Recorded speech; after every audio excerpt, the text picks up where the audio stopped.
குழந்தைக்கு மதரோட டயட் எப்படி இருக்கணும்?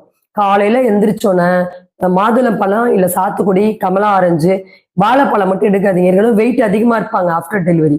ஸோ இந்த பழங்களை நல்லா சுடுதண்ணி ஊத்தி அடிச்சு ஜூஸ் போட்டு குடிக்கணும். ஏன்னா சுடுதண்ணியில குடிங்க.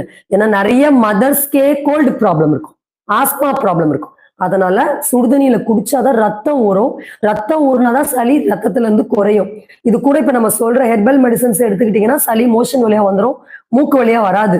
ஸோ ஃபுட்டை முதல் லிமிட் பண்ணுங்க. பசிக்காம சாப்பிடாதீங்க.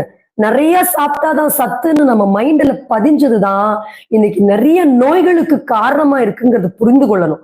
அப்ப பசித்து புசி அளவோடு உண்டி உறக்கம் அனைத்தும் அளவோடு இருக்கணும். சோ அப்ப காலையில ஃப்ரூட் ஜூசஸ்ல ஸ்டார்ட் பண்ணுங்க. வாட்டர் மெலன் இதெல்லாம் எடுத்துக்கலாம்.